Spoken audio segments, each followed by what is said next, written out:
esperar unos. Hay una segunda edición que yo no la he visto. Yo de estudiante leía, cuando yo era estudiante salía en la revista, ¿no?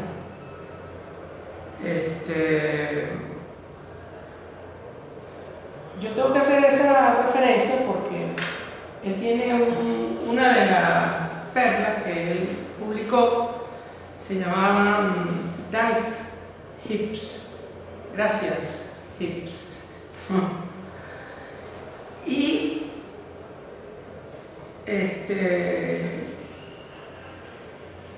no sé cualquier otro, ¿no? Pero después de que yo leí eso, no encuentro una manera mejor de explicar los hips que la que él adopta, ¿no? Entonces, bueno, ese es el objeto de hoy, ¿no? Vamos básicamente a estudiar los hips y un método de ordenamiento inspirado en ellos, más inspirado, ¿no? Que usa el hip, ¿no? Por curiosidad, ¿algunos de ustedes no saben lo que es un hip? Lo explico bien, pero solo para saber. Y así, ok. Yo no recuerdo los detalles, ¿no? Porque lo vi hace muchos años. La última vez que lo estudié fue hace 2 años y siempre... Ok, bueno, es una estructura muy bonita, ¿no? La definición se da básicamente, y de nuevo, esto es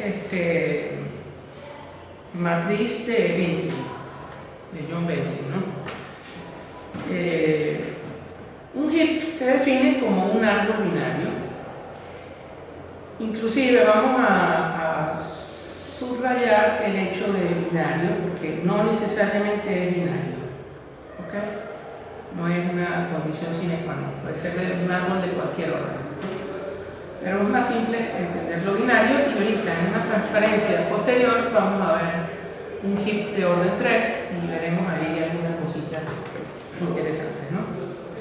Pero el árbol binario, para que sea hip, debe satisfacer 2 condiciones. Primero, esta, que la llamamos forma. Es decir, que debe ser un árbol binario que está perfectamente balanceado por la izquierda. ¿De acuerdo? A ese tipo de árbol se le dice árbol completo. Es el árbol de mínima altura posible, ¿no? ¿Qué podemos construir? Digamos, si agarramos n nodos, y entonces, bueno, el primer nodo lo ponemos de raíz y ponemos los 2 siguientes en el segundo nivel, ¿no? Y no avanzamos un nivel hasta que no hayamos completado el nivel actual al que le podría faltar nodos, ¿no?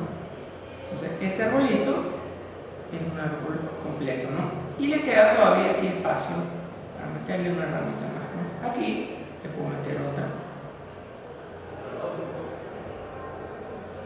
por aquí, otra por acá, ¿ok? Entonces esa es la condición. Y lo que es importante como condición, pero es una condición, es que es por la izquierda, ¿de acuerdo? Digamos, si vamos a añadir uno nuevo, tiene que ser por acá, ¿no? Un árbol matemáticamente se le puede decir completo también si estuviese por aquí una ramita, ¿de acuerdo? Pero la condición para que sea hip es que tenga esta forma.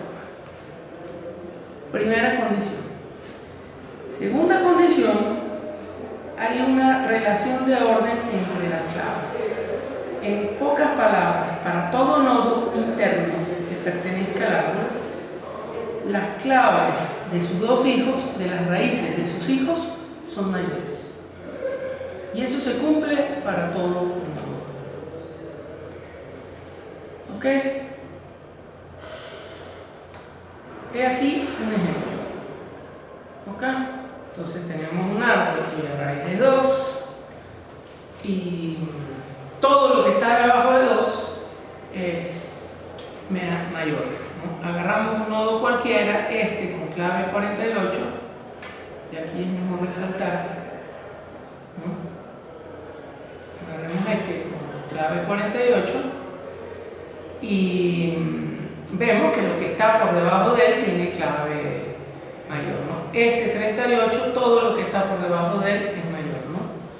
Y lo que es importante, ¿no? La propiedad de forma. Vamos a ver si la podemos lograr, porque no hay suficiente espacio para hacer el triángulo lo más perfecto que se pueda, ¿no? Y el pasapalo, pues mi pulso y el ratón ayudan mucho, ¿no?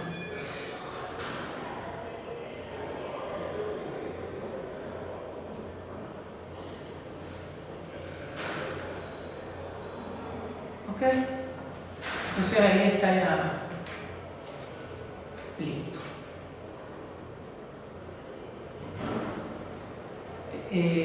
Bueno, propiedad. Vamos a especular sobre propiedades.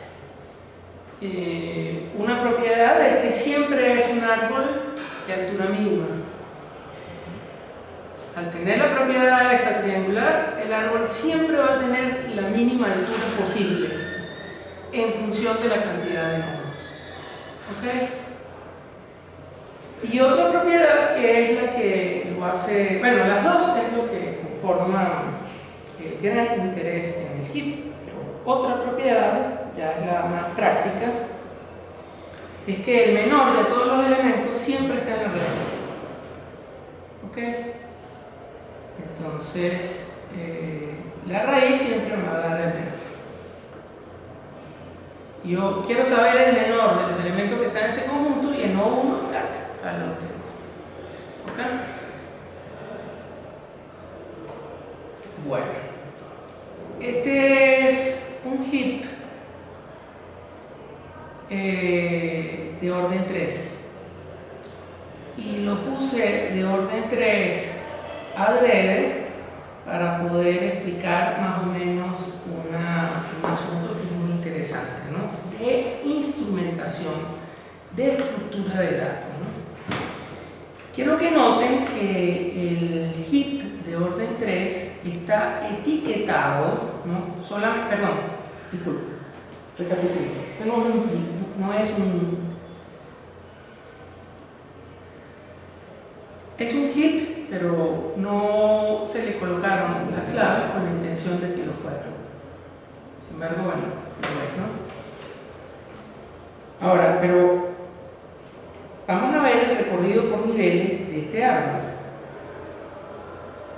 ¿Cuál es? ¿No? Básicamente, el primer nivel recorremos acá, ¿no? El segundo nivel, vemos estos tres nodos. ¿Ok? El tercer nivel, vemos estos nodos. Y el cuarto nivel, vemos estos nodos que están acá. ¿Ok? Es una propiedad, un etiquetado que se ha hecho muy importante, ¿no? Fíjense que el etiquetado corresponde al orden de visita en un recorrido por niveles. Eso se ve clarito, ¿verdad? Si voy a recorrer, empiezo la raíz, me dice 1, el primer nodo que etiqueto, ¿no? El segundo está aquí, el tercero, el cuarto, ¿no? Agarro un nodo cualquiera, este con 22, ese tiene, no por casualidad de etiqueta, el 22 y corresponde al 22º nodo que se ve en la secuencia por niveles. ¿Ok? Pero es muy importante porque eso creo yo que indicia directamente una representación de un árbol completo hacia la izquierda mediante arreglos. ¿Ya la ven? Antonio. Por la secuencia que estamos haciendo. Exactamente, ¿no? Aquí el primer elemento del arreglo tiene este, el segundo, el tercero, el cuarto y así, etcétera, ¿no? Entonces, por ejemplo, fíjate, si yo quiero añadir un nodo nuevo, ¿de acuerdo? Esto se hizo con un programa de dibujado automático, no, sin prever que iba a ir, ¿no? Pero si voy a añadir un nodo nuevo, entonces va a ser hijo de este señor. Y ese va a tener valor 35. ¿De acuerdo? Si lo tenemos instrumentado en un arreglo, entonces ese sería la entrada 35. Nosotros podríamos acotar el heap entre el primer elemento, ¿no?, y el último en un arreglo. Meter un nuevo elemento en ese árbol completo es colocar un elemento al final del arreglo. ¿Ok? Y estas son las formulitas que nos dan para acceder al papá y al hijo, ¿no?, dado el índice dentro del arreglo, ¿no? Entonces, por ejemplo, vamos a ver acá el 7, ¿no? El 7, que lo tenemos por acá, según esto, el padre sería, ¿no?, M es el orden, ¿no?, el P de 7, ¿no?, sería, ¿no?, M es el orden, que es 3, ¿no?, división entera, ¿no?, 3, son 3, pero no haberme equivocado en esta formulita, menos 2, ¿no?, entre 3, ¿no? Y eso es igual a 8 entre 3, que es 6, que es 2, ¿no? División entera, ¿no? Y efectivamente noten que la división entera, ¿no?, de esta división nos da como resultado aquí el papá, 2. ¿Ok? Análogamente con el hijo, ¿no? Vamos a ver el segundo hijo del 7, ¿no? Ese sería T de 7, 2, ¿no? Eso va a ser igual a 3 multiplicado por 7 menos 1, 6, ¿no? Más 1 más J, que es 3, ¿no? Más 3, ¿no? Eso es 18, 21. ¿De acuerdo? Y el 21 es este, ¿no?, que sería el segundo hijo del 7. ¿Ok? Vamos a trabajar con árboles binarios, pero aquí tienen la manera general, ¿no? Y esta es muy importante para sistemas de disco. ¿Ok?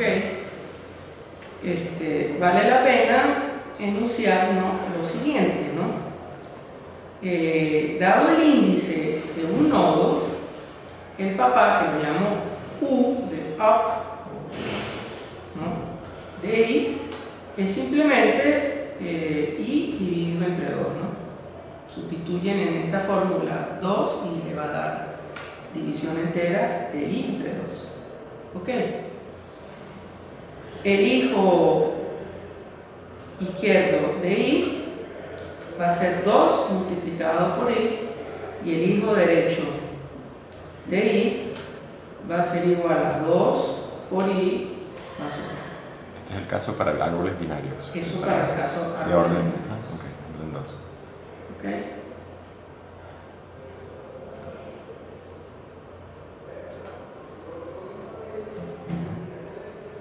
Entonces, fíjense una cualidad interesante, ¿no?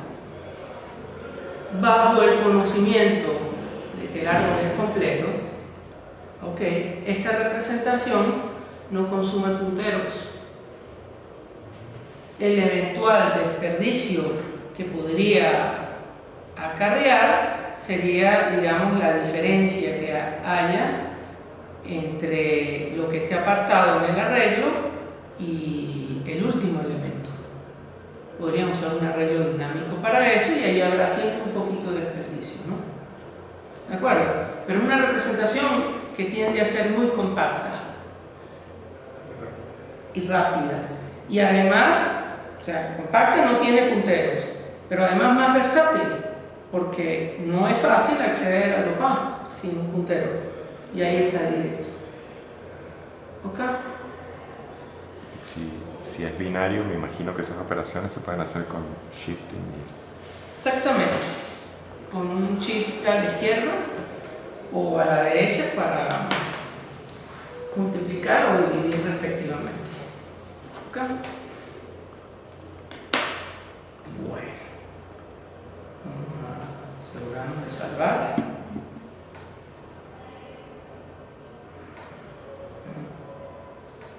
Ok, ¿no? Esa es la representación con arreglos. ¿De acuerdo?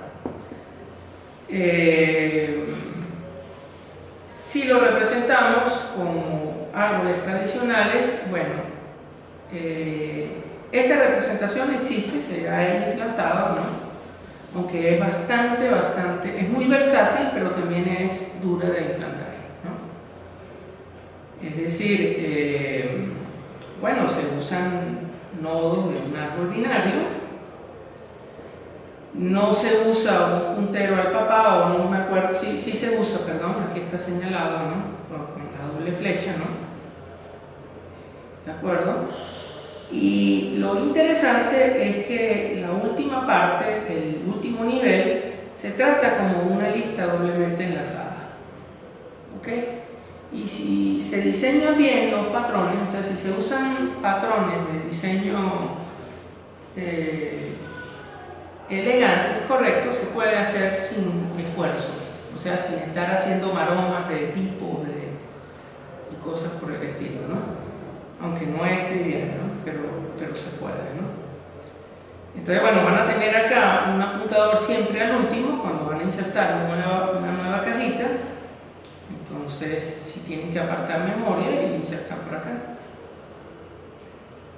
¿De acuerdo? Pero fíjense que teniendo este puntero al as, yo directamente tengo la información para hacer esto, ¿no? Y eventualmente la parte circular, ¿no? Que va hacia allá, ¿no? Y que tendría que venir también desde aquí. ¿Ok? También desde el as yo tengo la información para ver este papá y actualizar esto, ¿no? Y romper este señor. ¿Ok? Y después de que he hecho eso, entonces last apunta a este nodo. No quedó muy bien. ¿Ok? No es trivial, pero está implantado, ¿no? Y ese sí tiene la ventaja de que es bastante dinámico. Si van a usar un hit, por ejemplo, para un timer de tiempo real, esa es la representación adecuada. ¿Okay? Una pregunta, a lo mejor es algo trivial que no estoy viendo, pero me imagino que los punteros que se utilizan en los padres para señalar al hijo izquierdo y al hijo derecho son los mismos que se utilizan abajo en el último nivel para señalar al hermano izquierdo, o son punteros distintos. No, el puntero del papá va al papá. El espacio en memoria. Exactamente. ¿Es el mismo puntero o es otro? No, la representación de una cajita de esta serían 3 punteros. ¿El del papá? Exacto. ¿Izquierda? Exactamente. Derecha. Entonces tendríamos al papá, izquierda, derecha.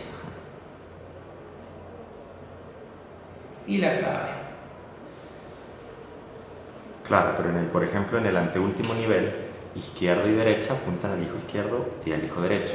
¿Qué número? Dímelo para yo. Por ejemplo, 4. El 4. Sí. Ajá. En el 4, izquierda apunta al hijo izquierdo, derecho apunta al hijo derecho. Pero por ejemplo en 9, izquierda está apuntando al hermano izquierdo y derecho está apuntando al hermano derecho. ¿Hay alguna consideración allí para detectar ese, a lo mejor... No, es una pregunta interesante, es una pregunta que se planteó bastante.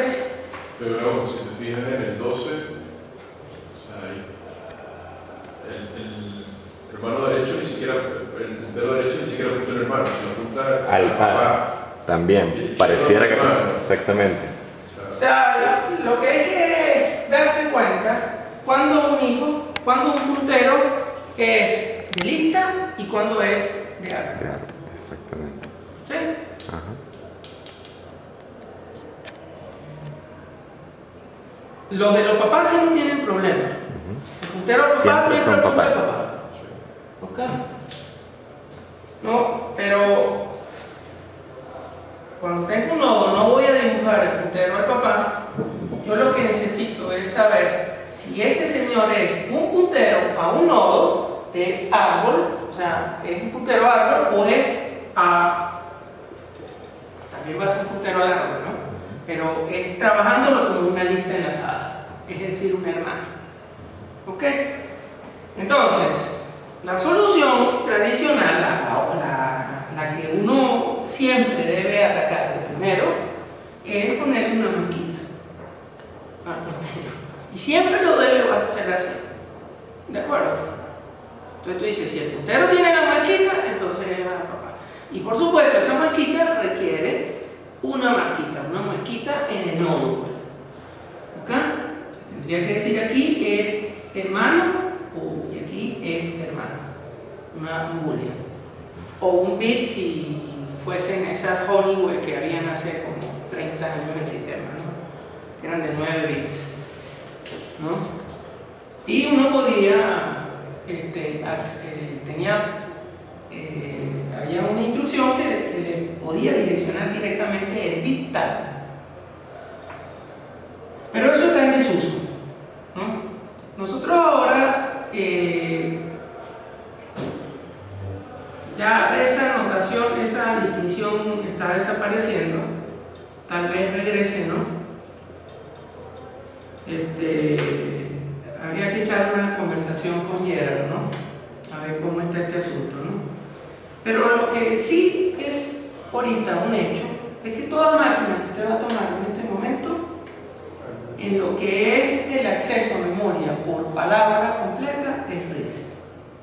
Es decir, cada vez que usted accede a memoria, usted se trae un bocado el tamaño de la palabra de memoria. ¿De acuerdo? Entonces, si eso implica, ¿no?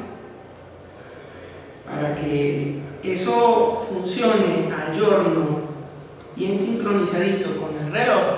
Disculpa, a ver, solo una cuestión.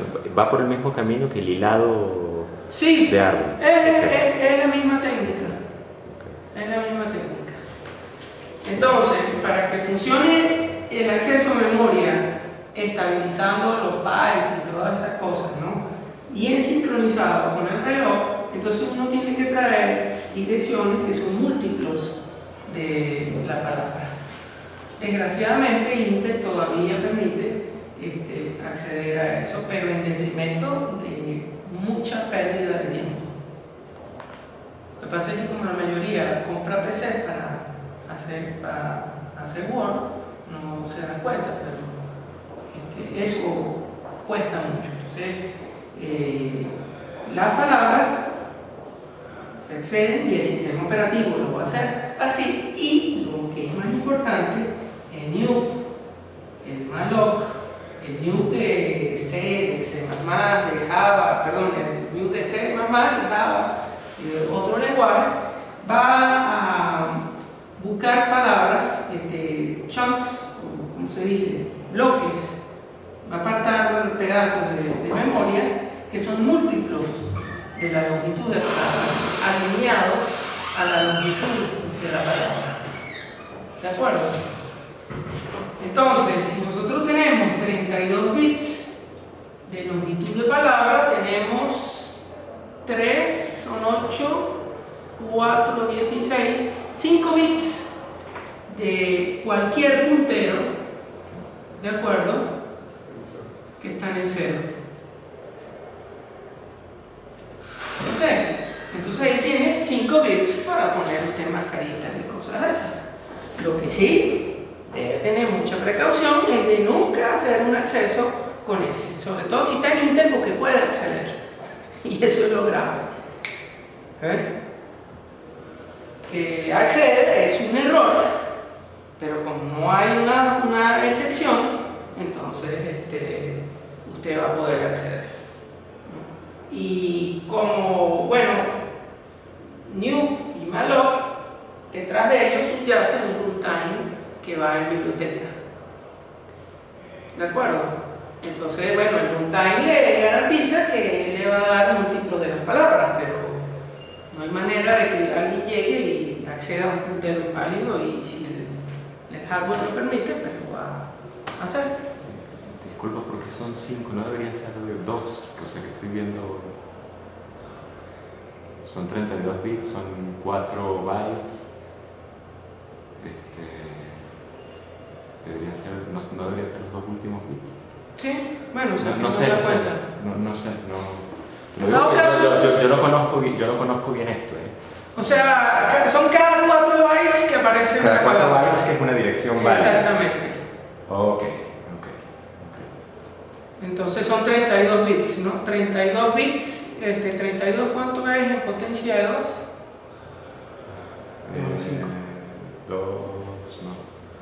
8 bits. Ok, sí. A las 6, entonces son 7. Okay. Entonces son 6.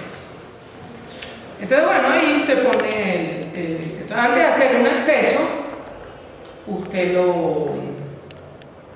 usted pregunta por el bit, ¿no? Y si el bit está en 1, entonces ya sabe, es un hermano, y entonces copia la dirección con el bit en 0. Y ahí sí le puede acceder. Bueno, no, importantísima tu pregunta, porque eso sí no lo tenía previsto mencionarlo acá, ¿no? Bueno, la otra forma, pero digo, esa es la forma más simple y la debe atacar. Ataque esas cosas si realmente hay algo crítico, ¿no? Es que usen una banderita boolean y ya está. ¿Ah? Si es un error grande, un boolean es un entero. Sí, bueno, y vas a usar 2 boolean, ¿no? Es un entero. Es un entero. Y ese entero probablemente vaya a ser 32 bits, porque justamente el chunk también tiene que ser completo, alineado a 32 bits. ¿Ves? Pero es muy relativo, ¿no? Al lado del chunk se pone otra información, ¿no?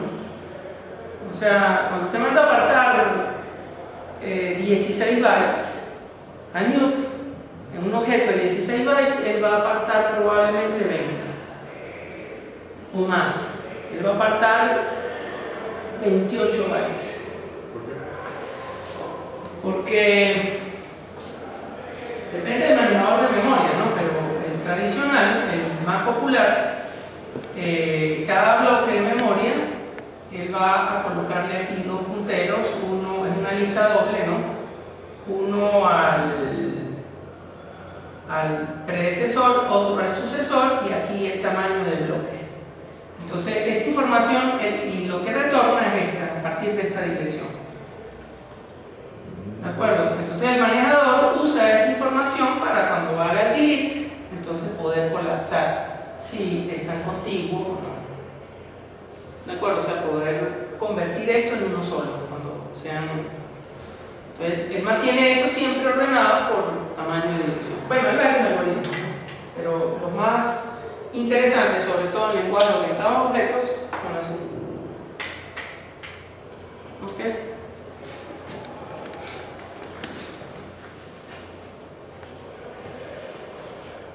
Bueno, entonces ya está clara los 2 tipos de representaciones. Vamos a ver acá el ejemplo de la representación con arreglos, ¿no?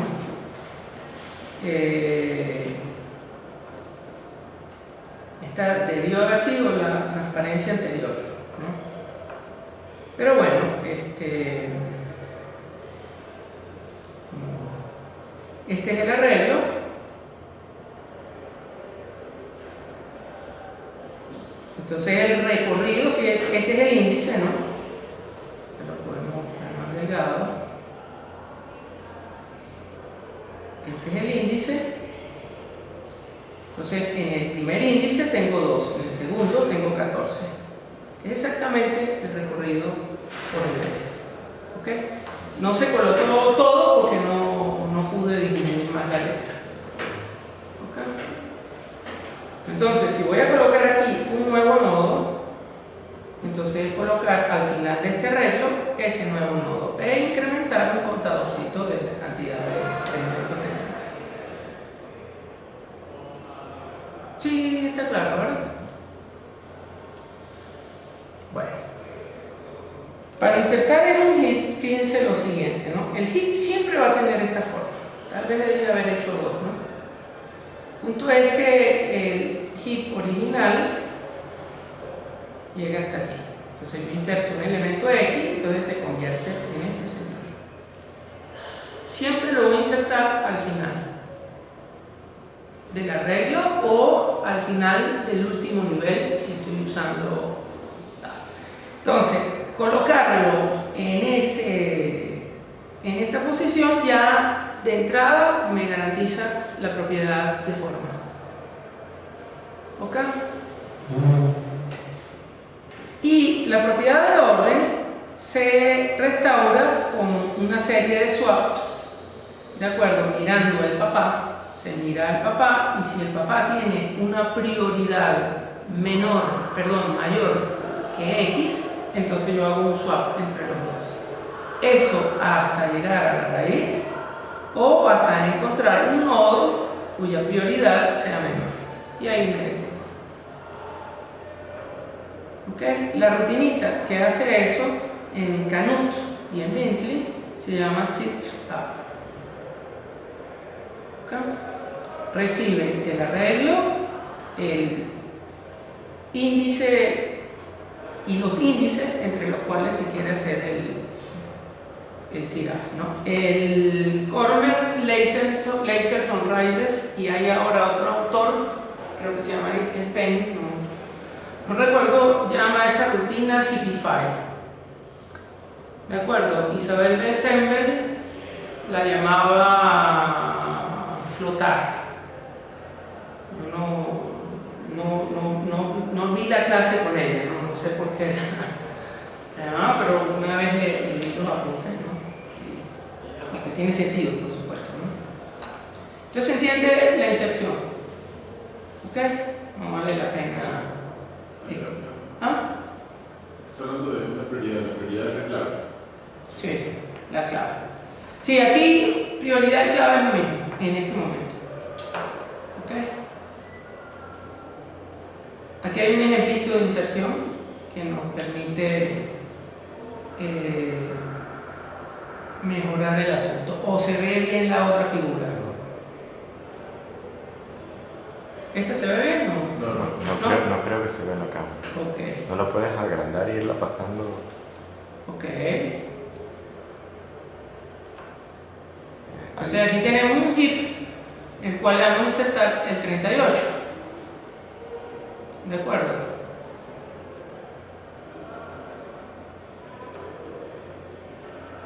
Entonces insertamos demasiado. Insertamos 38 acá.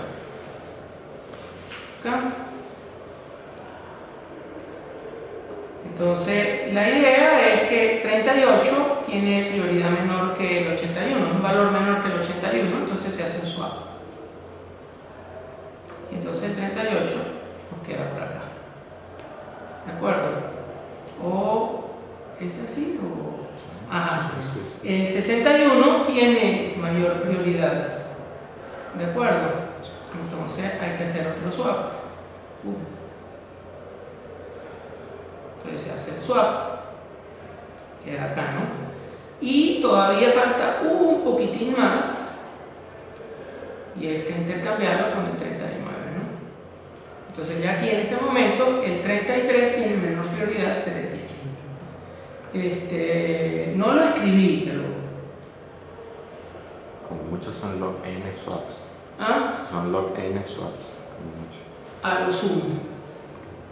A lo sumo.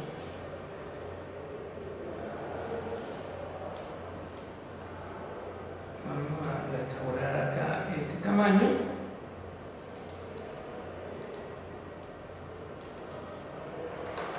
Y seguimos. ¿Se entiende entonces la inserción? Puedo escribir el algoritmo si quiero. Tendría que hacerlo en... ¿Ah? Yo creo que es mejor hacerlo de tarea. Ok, háganlo de tarea entonces, ¿no? Con arreglo, ¿no? Sí. un árbol sí es más trinca, ¿no? Yo creo que yo implementé todo eso. ¿Ah? Yo creo que yo ya implementé lo que estuve estudiando. Ok.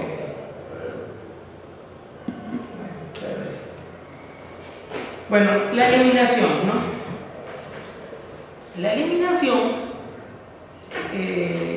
asumiendo que en realidad se puede eliminar en cualquier parte, ¿no? Ojo con eso, eso es muy interesante decirlo, ¿no? Lo puedo eliminar aquí.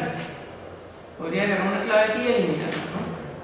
Vamos a aplicar eso de una vez, ¿no? Pero vamos a suponer que vamos a eliminar la clave, la menor clave, que es el principal interés, ¿no? Entonces, al eliminar la menor clave, bueno, ahí se nos crea una situación muy difícil porque ya se pierde el árbol, pues no es que se pierde la forma, sino que desaparece el árbol, ¿no? Entonces, la solución es simplemente pasar este elemento que está al final, se lleva a la raíz, ¿de acuerdo? Y con eso, pues, se mantiene la propiedad de orden.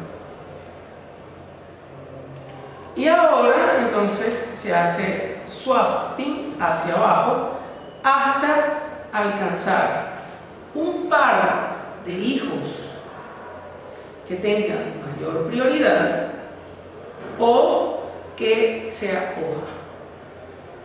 Aquí es un poquito más difícil el asunto. Y vamos a hacerlo como ejercicio, ¿no? De ahora mismo, ¿no?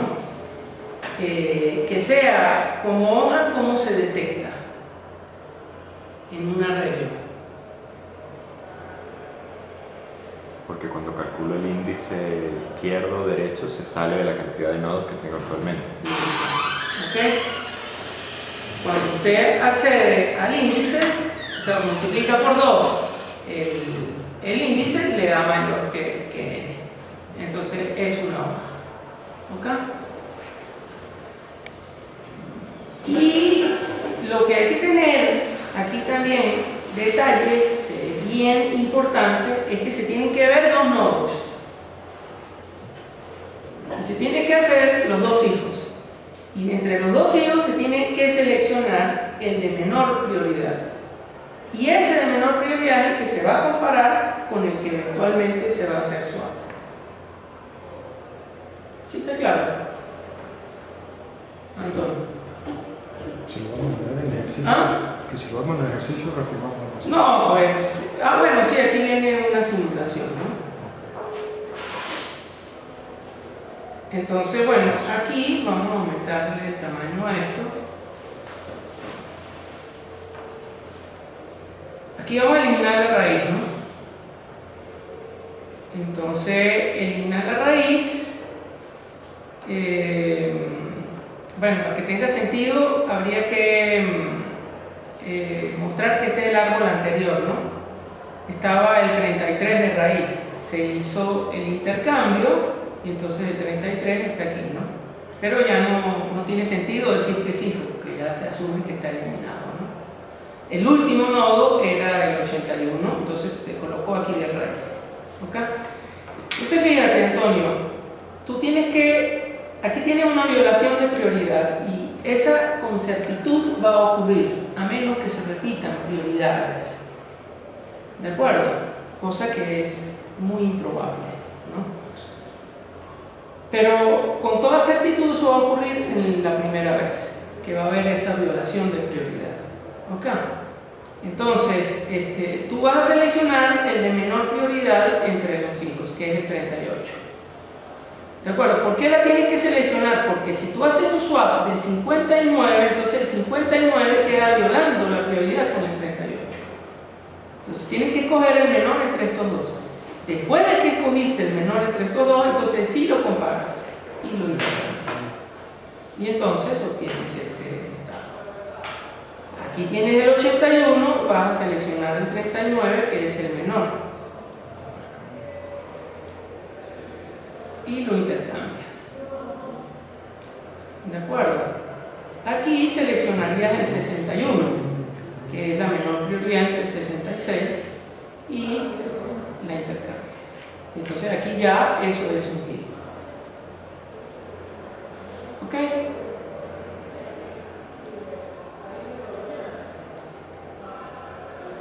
Una la rutina que hace eso se llama shift down. Recibe el arreglo y los dos índices, izquierdo y derecho, de donde se quiere hacer el shift down. ¿Ok?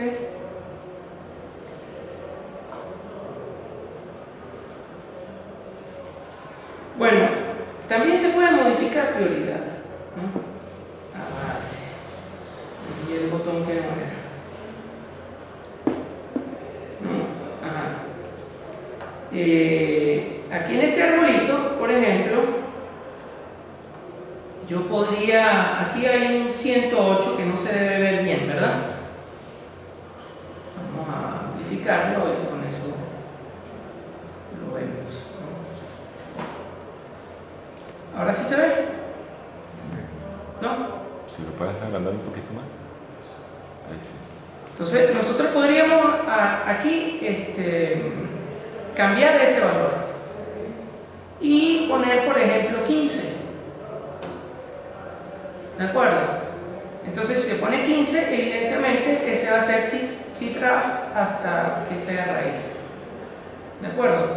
Pero podríamos poner, por ejemplo, bueno, ahí no sale un buen ejemplo, ¿no?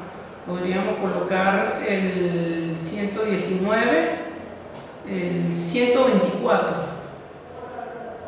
¿De acuerdo? Si colocamos aquí el 124, entonces hay una violación de prioridad con este 123. Entonces hay que intercambiarlo. ¿Qué es lo que quiero decir? Cuando ustedes modifican la prioridad, puede ocurrir cualquiera de las dos cosas, o sube o baja. Hay que verificar las dos. Por supuesto, si sube, no se va a ir a bajar después, no se verifica bajar. Pero si usted ve hacia arriba y está ok, tiene que ver abajo para ver si está ok. ¿Me explico? En un reloj, por ejemplo, ¿cómo se utiliza un heap en un timer? El objeto timer, el timer recibe eventos que se tienen que ejecutar a tal hora. ¿Ok? Entonces, ahorita yo inserto en el timer eventos y a la hora que yo especifiqué se va a ejecutar una función que yo le paso de parámetro a ese objeto timer. El sistema tiene un timer de un solo elemento. ¿De acuerdo? Entonces yo en el heap siempre voy a tener el evento más inmediato. ¿Ok? Programa que está sincronizado obviamente con el timer del sistema. Cuando el sistema dispara, el sistema genera pues, el evento para el timer de él, entonces yo saco del heap. ¿De acuerdo?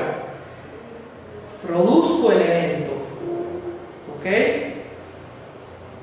Al sacar del heap me queda en la raíz el próximo evento más inmediato y entonces reprogramo el timer a esa hora.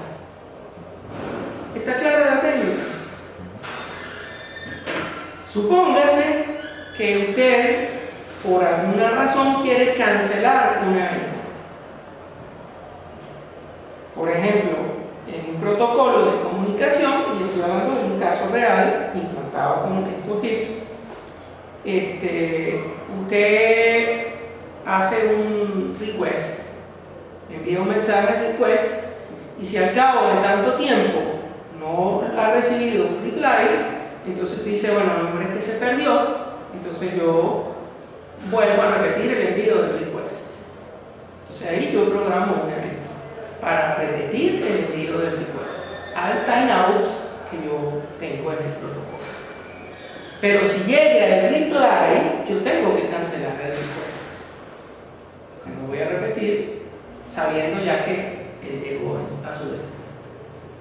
Entonces, cancelar un evento es una operación que puede perfectamente requerir modificar la prioridad, o sea, o eliminarlo de aquí. Para eliminarlo, entonces usted agarra este y lo coloca aquí. ¿Ok? Y entonces allí verifica hacia arriba o hacia abajo. Y ya está. teniendo cuidado si fuera un timer de que si modifica la raíz, entonces tiene que cancelar también el timer del sistema. ¿Ok? ¿Se le entiende el sentido a la modificación de prioridad? O a la eliminación de un nodo arbitrario en cualquier lado,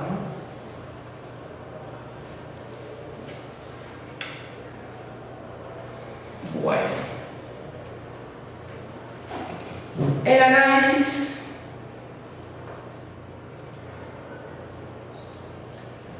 A ver.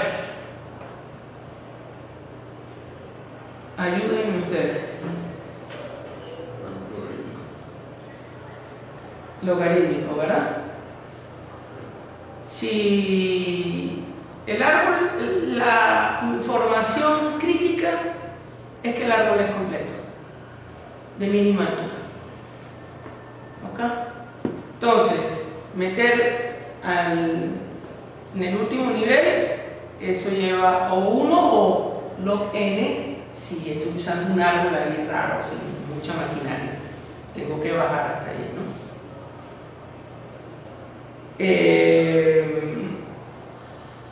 Y subir, a lo sumo llego hasta la raíz, como el árbol es completo, entonces no va a ser más de o log n veces, ¿no? Y la eliminación es lo mismo, con tiempo constante más costoso, ¿no? Porque tienen que ver 2. ¿De acuerdo? La modificación de prioridad tiene que ver 3 también, pero sigue siendo también logarítmica. ¿Quedó claro? La búsqueda por claves es costosa. Sí, pero si llegase el caso de tener que buscar por claves, indiza con otro árbol o con otra tabla, pues.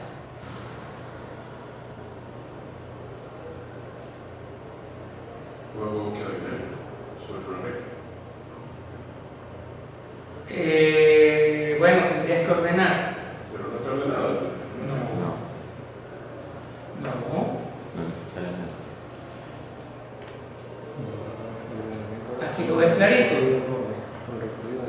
Aquí lo ves clarito, se lo voy a pintar de... Claro. ¿no? Aquí aparece ya, por ejemplo, este 31. ¿no? ¿Ok?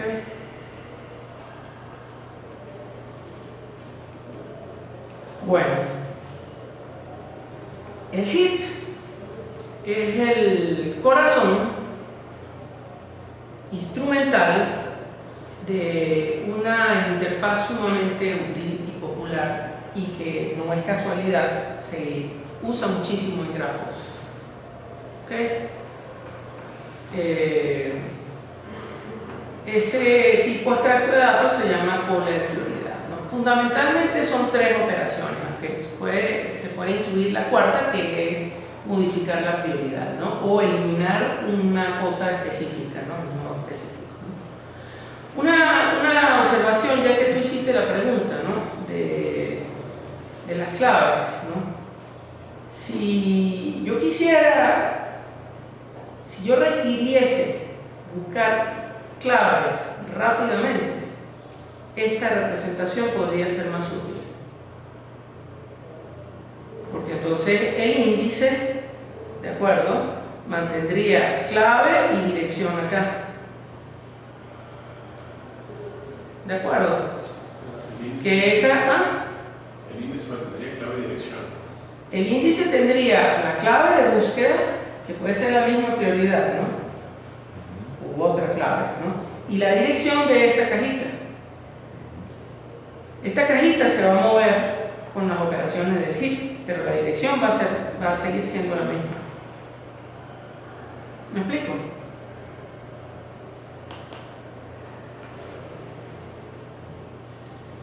Cuando habla de índice se refiere A un mapeo. Un mapeo de una clave a prioridad. O si si en efecto estas prioridades que están acá, yo las quiero recuperar rápidamente, entonces también las indizo. ¿Ok? Si usted usa un arreglo para eso, entonces debería de ser un arreglo de punteros. Cada puntero a la cajita. Y el índice, entonces el índice y los destinos de los punteros. ¿Me explico? Pero si las operaciones que modifican el árbol del árbol no alteran el orden en mi arreglo. Pero en el arreglo... Si usa arreglo, sí. Pero si lo uso con puntero, no. Ah, no, por eso es que recomiendo esta implantación. Pero si va a usar, si dispone, por ejemplo, la STL, la biblioteca estándar C++, tiene HIPs ahora oficial. ¿Ok? Esos HIPs no son con arreglos puros. Entonces, lo que usted debe hacer es hacer un arreglo de punteros. Y entonces indiza a los destinos de punteros. ¿Me explico?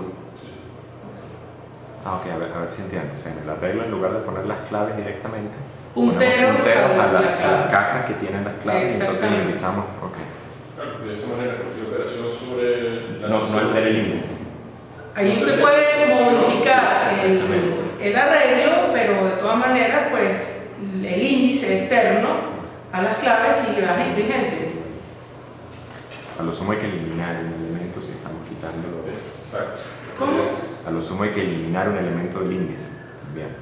Ah, no, cuando usted quita, si tiene un índice, cuando quita del HIP tiene que quitarle el índice. Entonces, ahí sí es un gran lío, ¿no?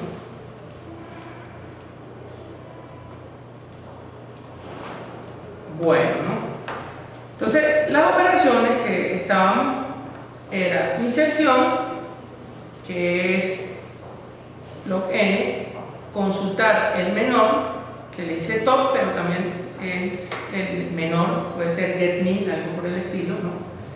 Y remove, o pop, también se le dice que es log n también. ¿Ok? Instrumentadas con G. Se pueden instrumentar también con un árbol binario de búsqueda y no es tan malo. Sí, una aclaratoria, el remove de n y el log n no tienen nada que ver, ¿cierto? No tiene nada que ver, es un error mío. Gracias por la... ¿Ok? Bueno, aplicaciones de los HIP muchísimas y podemos discutir acá, ¿no? En aritmética flotante y entera también, pero es más crítico en punto flotante. Uno tiene una mantisa finita, entonces uno debe hacer operaciones lo más proporcionales a las escalas de los operandos. Esa expresión lo confunde mal. Uno debe tratar de hacer operaciones cuyos operandos sean proporcionales en la medida que se pueda, ¿no? Entonces, si usted tiene un producto, por ejemplo, 20 cosas que va a multiplicar, ¿no?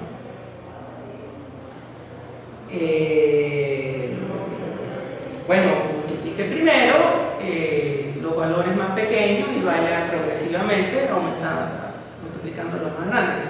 Si usted multiplica uno pequeñito por uno grandote, ahí desperdicia mucha, o sea, se le sale de la mantisa unos cuantos dígitos que los va a perder, ¿no? Entonces, una forma es meter todo eso en un HIP y ir sacando el HIP, ¿no? Una biblioteca como esa Octave, que hace productos matriciales a diestra y siniestra, ¿no? Masivamente, debe hacer ese tipo de optimización, ¿no? Para conservar la máxima precisión.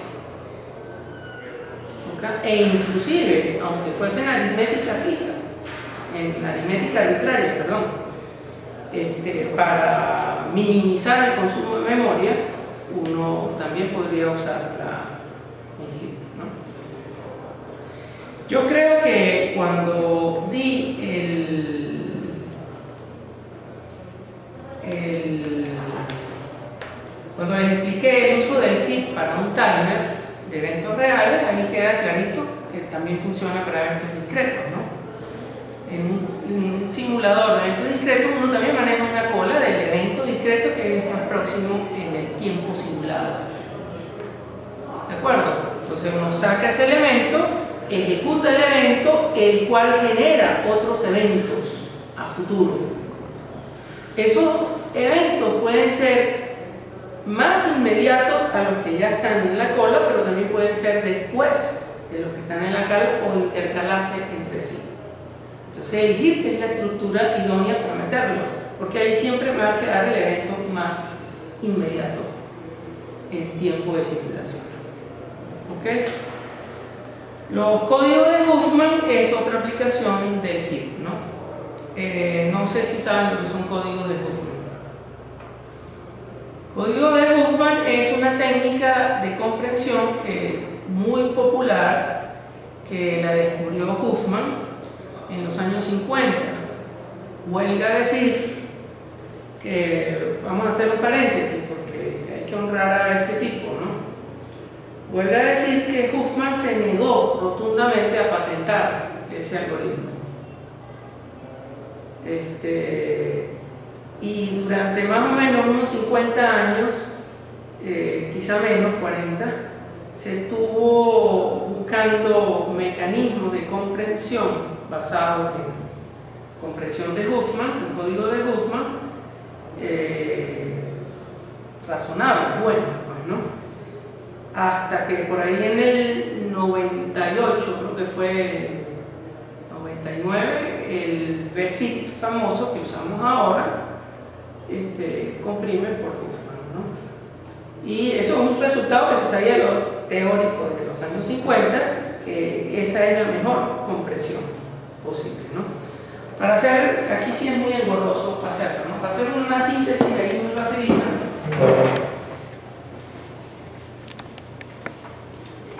lo que no me da tiempo de explicar es el uso de los GIFs allí, pero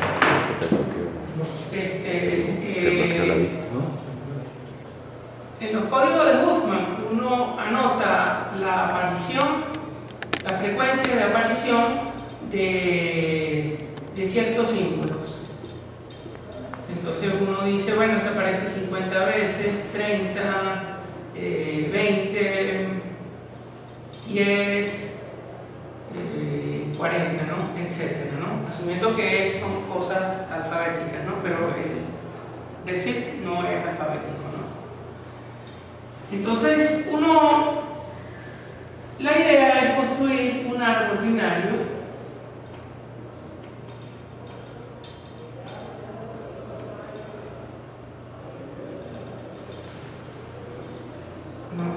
cuyas hojas son los símbolos.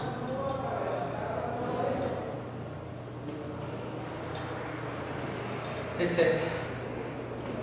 Entonces, por la izquierda es A, por la derecha es B.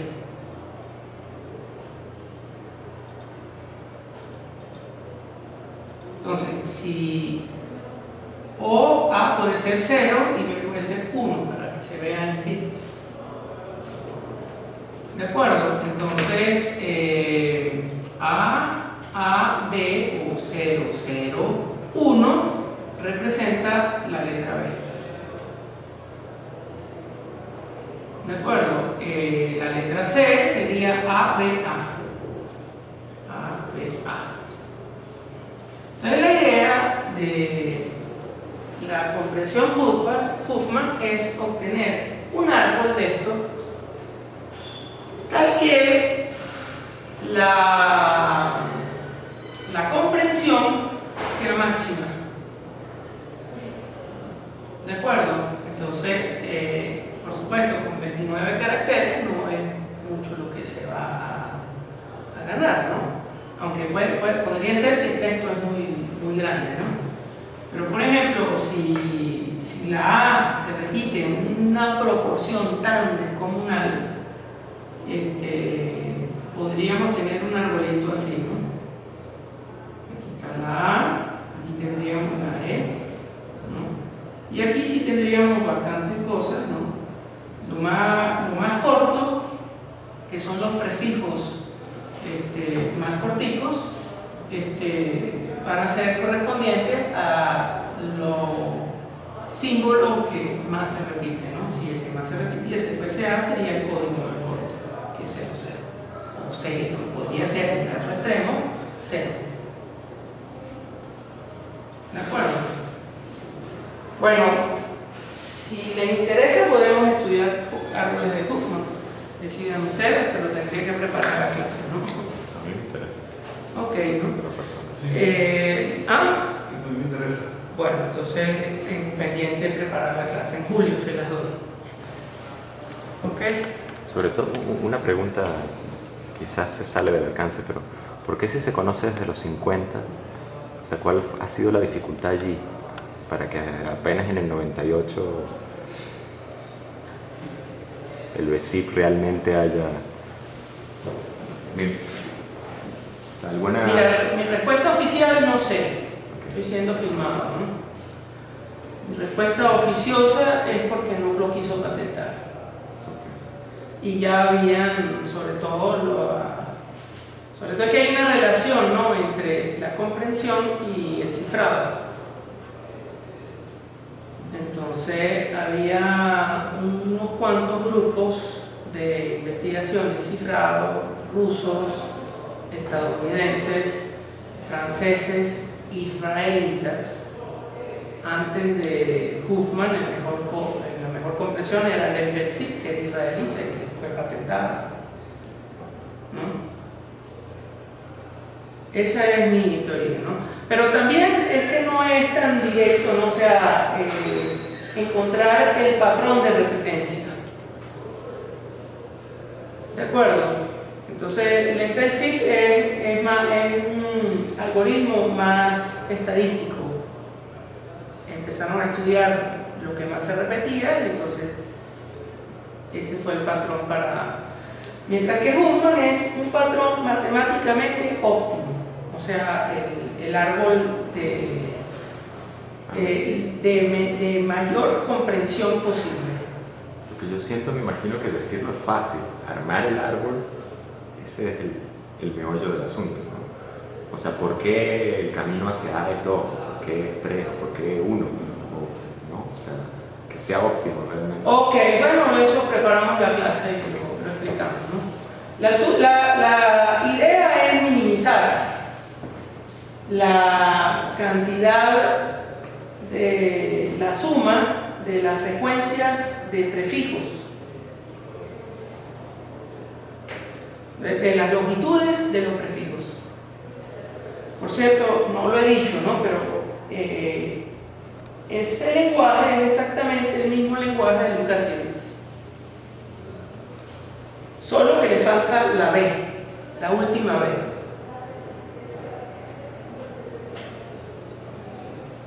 ¿Me explico? El lenguaje de Lucas Siemens siempre termina en B, ¿no? Y ese lenguaje es prefijo. Ahora, ¿el HIP entraría dónde? Para buscar La prioridad. ¿cómo se llama? Él va construyendo árboles de prioridad parciales. En la medida que él va leyendo las frecuencias, él tiene árboles parciales. Entonces él siempre tiene que tener el del menor coste de primero. Y entonces va metiendo las raíces en eso. Y las va pegando hasta terminar el árbol final. Ese sería el algoritmo estático, porque hay un Huffman dinámico. O sea, ese algoritmo, y el que yo les daré en julio, es un algoritmo en 2 pasadas. O sea, tiene que leer 2 veces la entrada, una para contar, ¿no?, y otra para construir el árbol. Pero hay un Huffman dinámico, que por cierto también apareció relativamente, creo que fue en los 80, que lo hace en una sola pasada. Pero es bastante matemático, bueno, cuando veamos los códigos de Huffman, explicamos el uso, terminamos de ver bien el uso de los bits en eso. Esta sí sí es fácil y es un problema bastante vigente en muchos casos, ¿no? Encontrar los m menores elementos de un conjunto que es de tamaño n, ¿no? Obviamente n es mucho mayor que m, ¿no?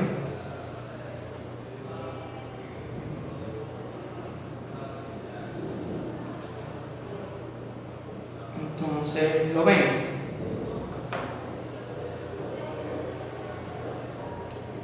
O sea, ordenar, tomar primero, algo así.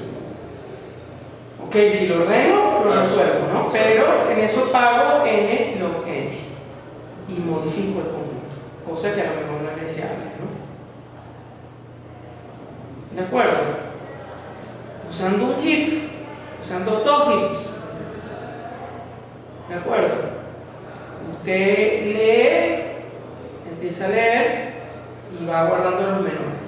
Pero es un heap que tiene que ser finito, de tamaño n. ¿De acuerdo? Y en otro heap del mismo tamaño guarda los mayores de esos m.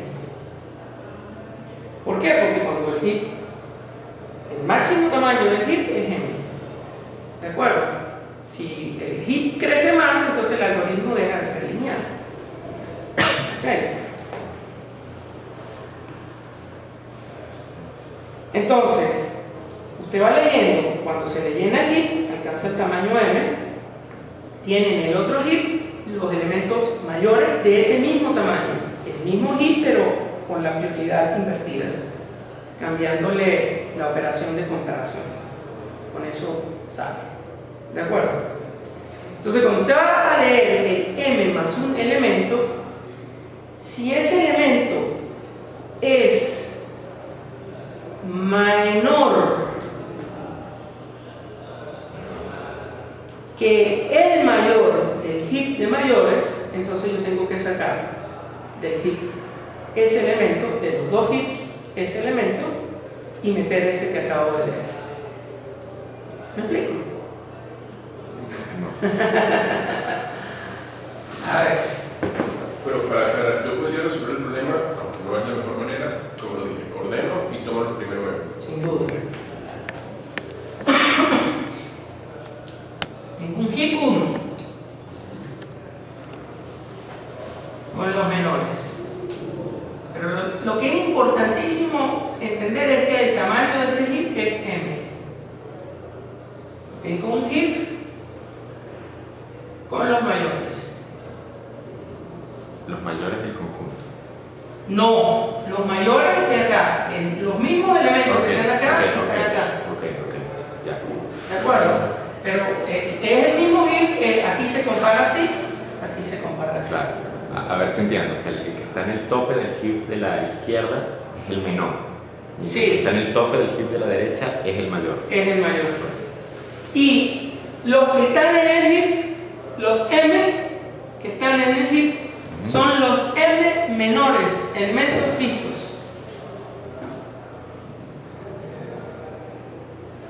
¿Cómo es O eso? sea, encontrar el conjunto completo no está allí.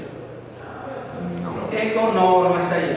Está El conjunto completo lo puede ver como una cinta, una secuencia.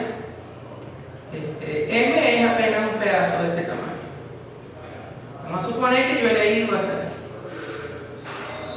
Entonces, tengo aquí los m menores de aquí hasta aquí. Entonces ahora voy a leer otro acá. ¿De acuerdo? Estoy confundiendo, o mejor dicho, me confunde lo que significa menores y mayores. Menores y mayores que qué. No, a ver, ¿me permites, Leandro, a ver si puedo? Son los mismos, no, son los mismos elementos en el heap de la izquierda y en el heap de la derecha. Lo que están es volteados.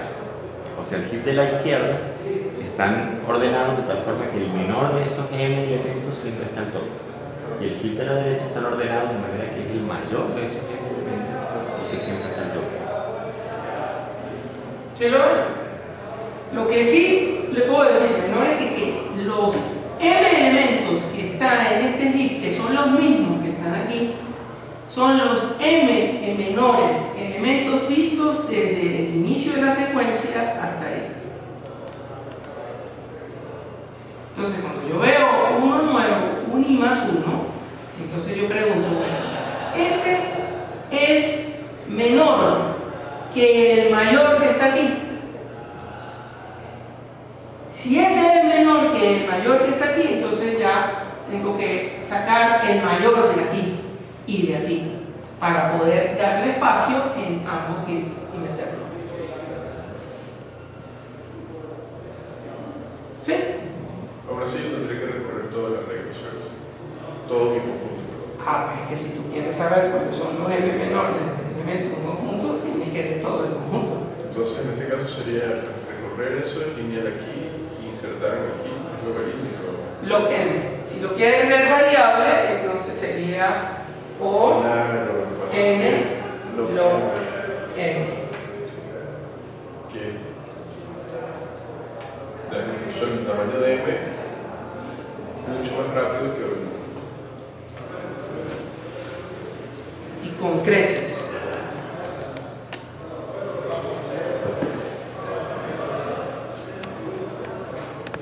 La cuestión ahí es el espacio, ¿no? Que estaría...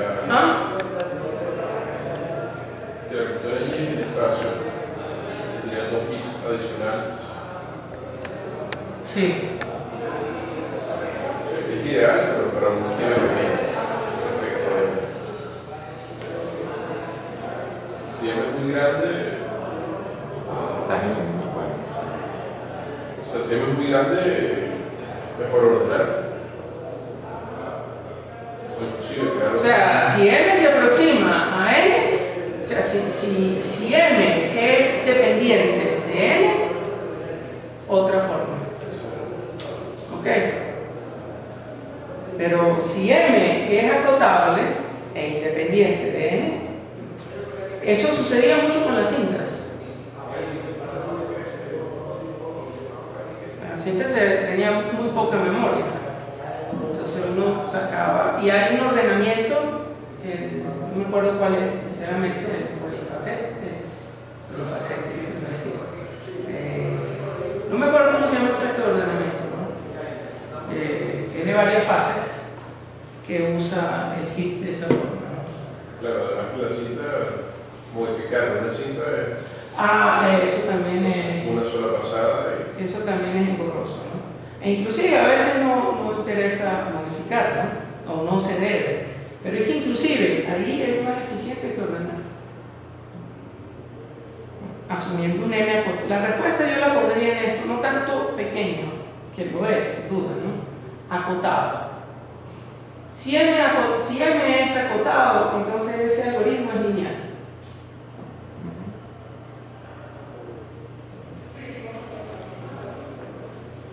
Bueno, hay un método de ordenamiento que lo vamos a ver ahorita para los grafos, y ese es el interés de asegurar los hips, sobre todo porque vamos a explicar una optimización que yo creo que si no se sabe de hips es difícil entenderlo, ¿no? Y a pesar va a costar entenderlo, ¿no?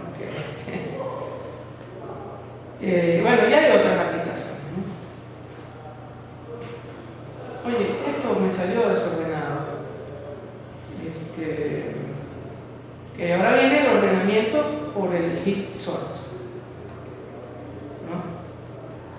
El heap sort es muy sencillo, ¿no? Vamos a declarar aquí una cola de prioridad, ¿ok? O sea, un heap. Entonces nosotros recorremos, barremos el arreglo, leemos todos los elementos y los insertamos en el heap. ¿Ok? Luego volvemos a recorrer el arreglo, pero vamos sacando del heap y colocando ordenadamente. Como siempre sale el menor, entonces es directo. Ese método aquí consumiría acotado n log n.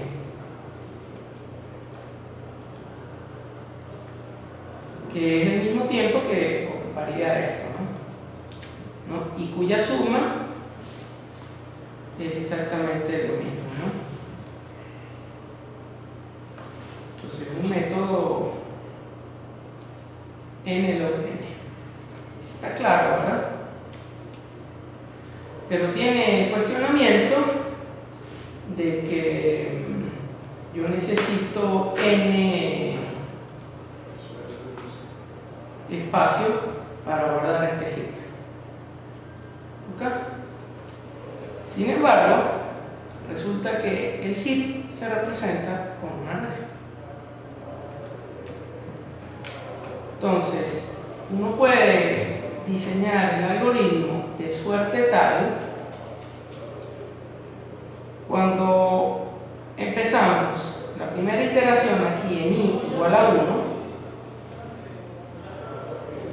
eso es un heap.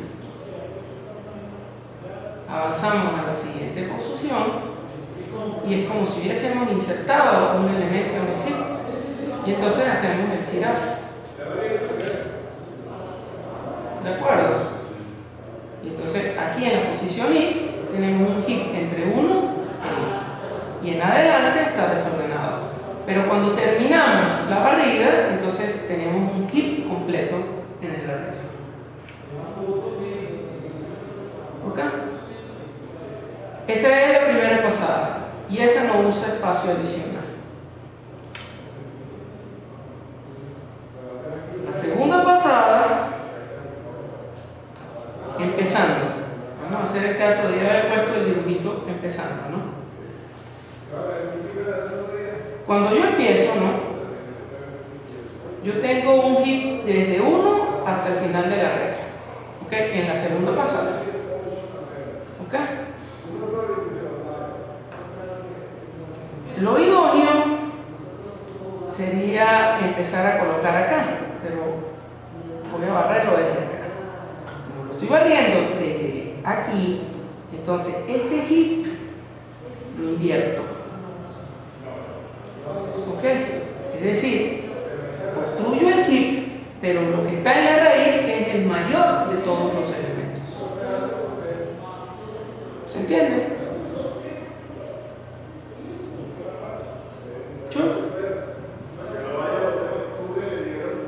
Entonces, la primera vez, yo lo que hago es que el mayor de todos los elementos va de último. Lo pongo acá. ¿De acuerdo? Y el que está aquí, que no sé cuál es el orden, lo coloco acá. Entonces es como si hubiera eliminado del heap este señor. Y entonces ahora llamo a sit down para ordenar. ¿De acuerdo? ¿Quedó claro? Entonces, siempre uno va a recorrer en orden inverso, ¿no? En este sentido. Entonces, siempre lo que va a hacer es agarrar el elemento actual que estoy viendo, lo voy a intercambiar con la raíz y voy a hacer un sit down para componer el coroto. ¿Ok? Usa el propio arreglo y es n log n. Con una ventaja quizás sobre el quicksort, que yo creo que no la mencioné cuando estudiamos ordenamiento, que es que este método es estable. En el argot de ordenamiento, un método es estable si al ordenar por clave secundaria, las repitencias están ordenadas por clave primaria. Aunque omití una parte muy importante. Repito, un método es estable si al ordenar un arreglo ordenado por clave primaria, al ordenarlo por una clave secundaria, entonces todas las repitencias quedan ordenadas por clave primaria. ¿Me explico? ¿Sí? No. No me diga que no. ¿Saben lo que es clave secundaria, no? Clave primaria es una clave que no se repite. ¿Ok? Ajá.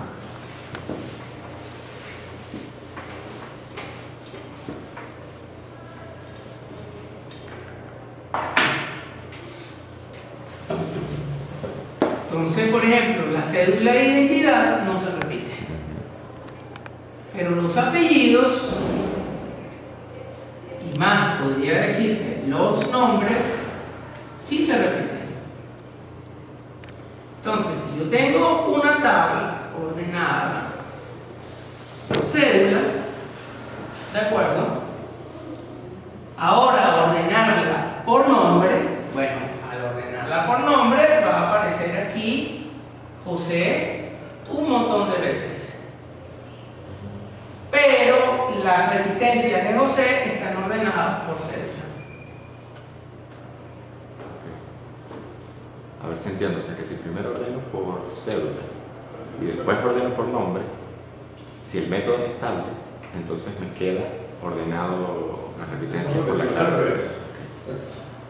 Primero ordeno por clave secundaria, luego ordeno por clave primaria y se mantiene el orden. No. Lo que yo enuncié, por eso retrocedí y repetí otra vez el enunciado, ¿no?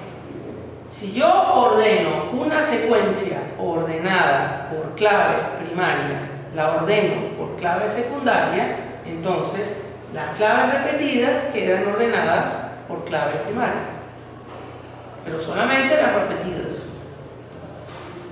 La clave secundaria, por supuesto, está completamente ordenada. O sea, Leandro va a aparecer después de José. ¿Ok? Pero si hay varios Leandros, entonces probablemente aparezca yo de último.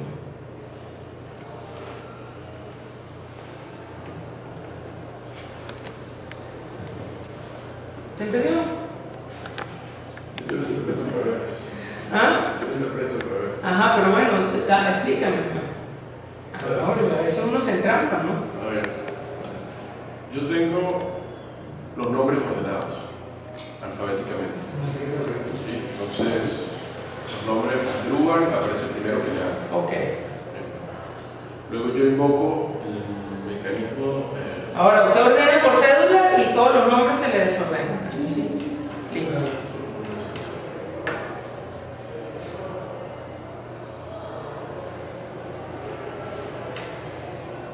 Ahora sí. Digo que si invocar un ordenamiento se Sí, puede sí, invocar sí. O sea, yo invocar dos ordenamientos, pero por ritmos diferentes. Pues. Uno primero y después después. No, sí. Lo que de repente creo yo que no es que sea de precaución, ¿no? Pero yo no he dicho que hay que ordenar dos veces, ¿no? O sea, ojo con eso. O sea, si una secuencia está ordenada por clave primaria, el ordenamiento por clave secundaria mantiene el orden. Bueno, claro, o sea, pero para que esté ordenado, primero por una tendría que ser ordenado. Sí, lo que pasa es que a veces uno tiene esa situación, pues. En que ya está ordenado. O sea, por ejemplo, si tú tienes un índice, ¿de acuerdo? Y eso que están haciendo en el trabajo de AIDA, ese ordenamiento muchas veces es así. ¿Ves? Entonces, tú agarras de un índice y vas a sacar un conjunto de claves, y ese conjunto de claves la vas a sacar probablemente en infijo, o bueno, van a quedar ordenadas por la clave primaria que indizaste. Pero ahora requieres ordenar por una clave secundaria, entonces se te preserva ese orden. Sobre todo si usted está en una, bueno, sobre todo no, en muchas situaciones, pero la que yo he apreciado es si en un menucito de esos variables que me salgan ordenadas las cosas. Bueno, el quicksort no es estable, se puede hacer estable, ese era el problema que le iba a poner en el examen, pero era más difícil, ¿no? Se los dejo al curso de pregrado. El merge sort es estable, pero el merge sort sobre arreglos consume espacio. ¿Por qué? Merge. Ah, el merge. Estaba confundido con el sort. Bueno, les voy a hacer una tareita, les voy a dejar una tarea que es demostrar o refutar esto. ¿Ok? ¿Qué lámina es? La número 18. Hay una mejora, ¿no? Hay una mejora en la versión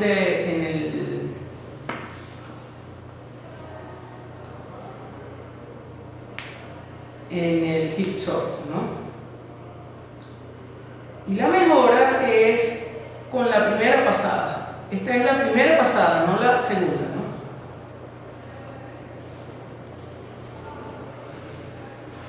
La primera pasada uno asume que tiene un heap de acuerdo entre i y este valor.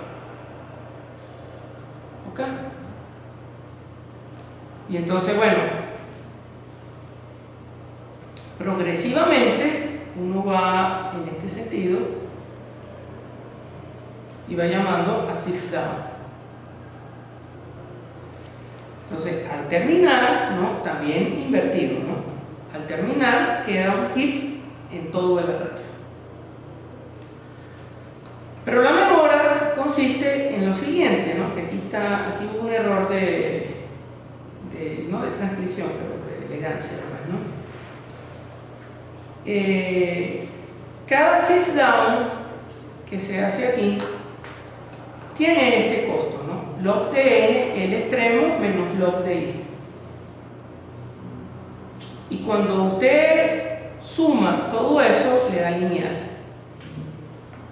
Y esa es la tarea, ¿no? Entonces, este bloque que está acá, en lugar de ser n log n, se convierte en o n. ¿Ok? Y hay una mejorita también adicional. Recordemos el heap, ¿no?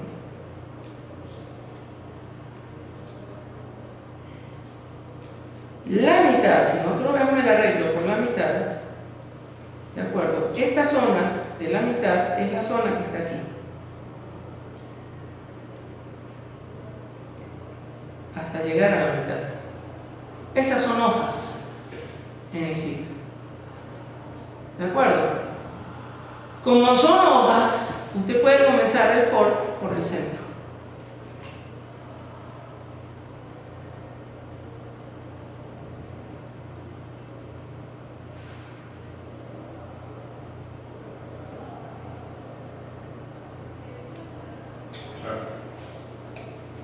¿Ok?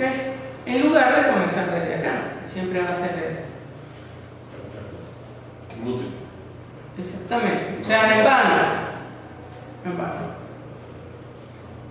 Porque si hay algo que rompa la condición va a bajar.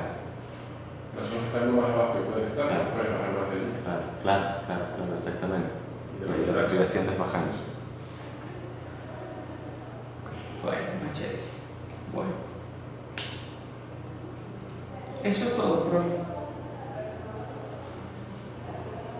A ver, la tarea para puntualizar es demostrar eso. Demostrar o refutar, ¿no? Analíticamente. ¿Ah? Analíticamente.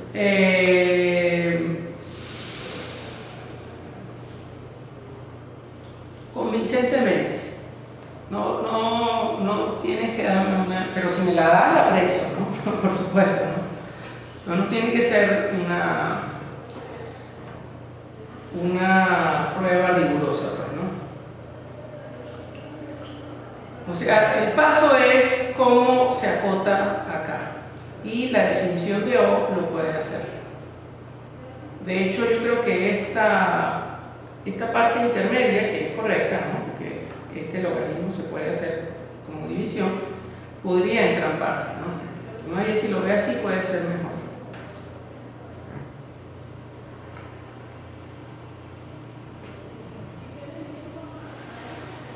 Bueno, estamos listos.